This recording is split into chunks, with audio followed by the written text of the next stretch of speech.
Bismillahirrahmanirrahim. Assalamualaikum warahmatullahi wabarakatuh. Baik, kami dari kelompok 2 akan mempresentasikan materi alat-alat optik. Nah, saya Rida Nugra Kahar sebagai pemateri pertama akan menjelaskan pengertian alat-alat optik. Nah, apa itu alat-alat optik? Alat-alat optik adalah alat-alat yang menggunakan lensa atau cermin yang memanfaatkan sifat-sifat cahaya. Sifat-sifat cahaya itu seperti dapat dipantulkan dan dapat dibiaskan. Nah, cahaya juga digunakan untuk melihat. Nah, selanjutnya macam-macam alat-alat optik. Nah, di sini ada dua macam-macam alat optik.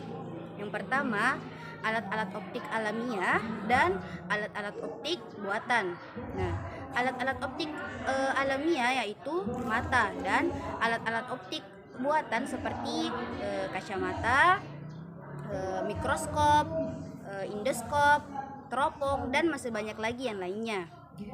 Nah, di sini saya akan menjelaskan mengenai alat-alat optik alamiah, yaitu mata kita sendiri. Mata merupakan indera penglihatan dan merupakan organ tubuh yang mampu menangkap perbedaan dan perubahan cahaya. Perbedaan spektrum mampu membuat kita dapat melihat warna.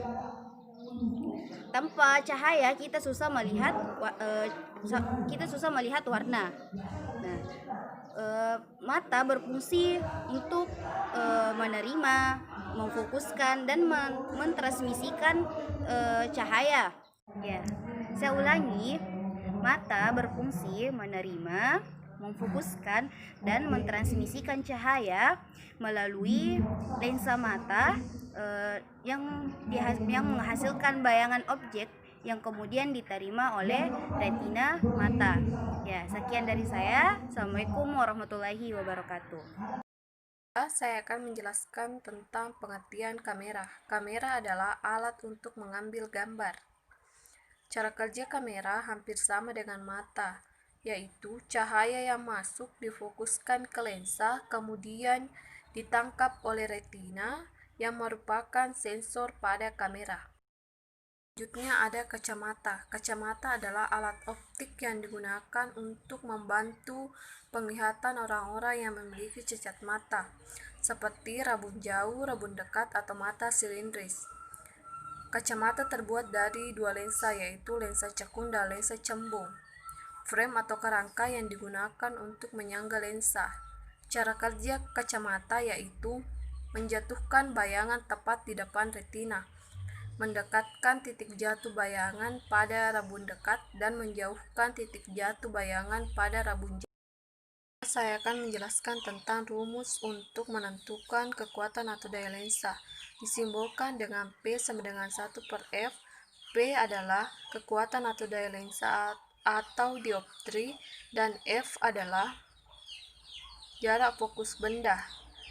Dan cara untuk menentukan jarak fokus benda yaitu 1/F sama dengan 1/S ditambah 1/S pangkat 1, dengan S sama dengan jarak benda ke lensa, dan S pangkat 1 adalah jarak bayangan ke lensa.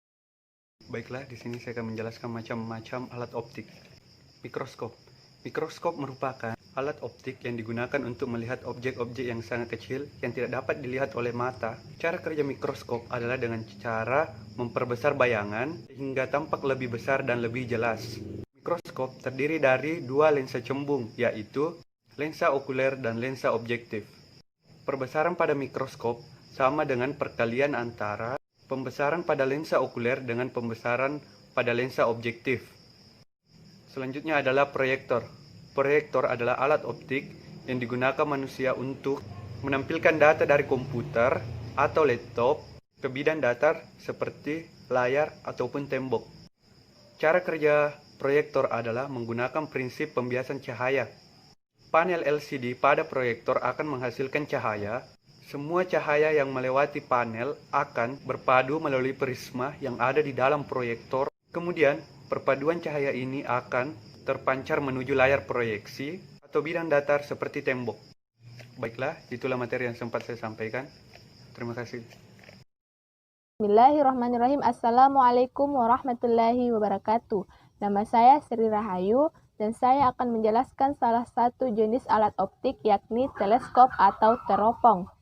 Teleskop merupakan alat optik yang digunakan untuk melihat atau mengamati benda-benda yang jaraknya sangat jauh dari pengamat, sehingga dapat terlihat lebih jelas untuk kita amati. Teropong terdiri dari 3 macam. Yang pertama, teropong bintang. Teropong bintang digunakan untuk melihat benda-benda langit seperti planet-planet, bintang, meteor, asteroid, dan sebagainya. Teropong bintang terdiri dari 2 lensa, yakni lensa cembung sebagai lensa objektif yang ditujukan untuk melihat benda-benda langit, serta terdapat lensa okuler yang dekat dengan mata. Kemudian yang kedua yaitu teropong bumi yang digunakan untuk melihat atau mengamati benda-benda yang ada di permukaan bumi. Teropong bumi terdiri dari 2 lensa. Yang pertama, lensa cembung sebagai lensa objektif dan lensa okuler. Lensa okuler ini dilengkapi dengan lensa pembalik sehingga bayangan yang dihasilkan tidak terbalik. Kemudian yang terakhir yaitu teropong panggung. Teropong panggung ini digunakan untuk melihat atau melihat pertunjukan di atas panggung. Teropong panggung terdiri atas 2 lensa, yakni lensa cekung sebagai lensa objektif dan lensa okuler. Teropong panggung ini tidak sama dengan teropong bumi, yakni tidak memiliki lensa pembalik. Nah, itulah materi singkat dari saya mengenai teropong atau teleskop. Untuk materi selanjutnya akan dijelaskan oleh anggota dari kelompok kami. Sekian, wassalamualaikum warahmatullahi wabarakatuh. Bismillahirrahmanirrahim. Assalamualaikum warahmatullahi wabarakatuh. Perkenalkan, saya Nurpadila Rusman akan memaparkan atau melanjutkan materi yang telah dipaparkan oleh pemateri sebelumnya. Jadi di sini saya akan membahas mengenai periskop dan juga kaca pembesar. Yang pertama yaitu periskop. Apa sih yang dimaksud dengan periskop? Jadi periskop ini adalah suatu alat optik semacam atau sejenis teleskop yang digunakan untuk mengamati benda yang terdapat di atas atau di bawah lensa. Jadi cara kerjanya adalah si periskop ini akan menangkap bayangan yang dipantulkan atau dari pantulan cahaya pada cermin bagian atas menuju cermin bagian bawah. Kemudian dari cermin bagian bawah tersebut akan diteruskan ke mata si pengamat. Adapun contoh penggunaan periskop ini adalah pada kapal selam, di mana sebelum mengapung, si kapal selam akan mengamati keadaan di permukaan laut menggunakan alat optik periskop. Kemudian yang kedua yaitu kaca pembesar. Jadi kaca pembesar ini adalah suatu alat optik sederhana yang menggunakan lensa cembung. Jadi lensa cembung ini difungsikan untuk mengamati objek kecil menjadi lebih besar atau nampak lebih jelas. Biasanya digunakan oleh pustakawan atau peneliti yang ingin membaca tulisan-tulisan kecil. Biasa juga digunakan oleh mekanis jam untuk memperbaiki atau membuat atau merakit suatu jam. Nah, selanjutnya jika lensa cembung ini di bawahnya digunakan untuk mengamati objek kecil, maka di atasnya digunakan untuk memfokuskan pada suatu titik fokus. Biasanya ini digunakan untuk menyalakan api, di mana sinar matahari difokuskan pada suatu benda yang mudah terbakar seperti kertas dan juga kayu bakar. Nah, mungkin itu saja yang sempat saya sampaikan. Demikian pemaparan dari kelompok kami, lebih dan kurangnya mohon dimaafkan. Wassalamualaikum warahmatullahi wabarakatuh.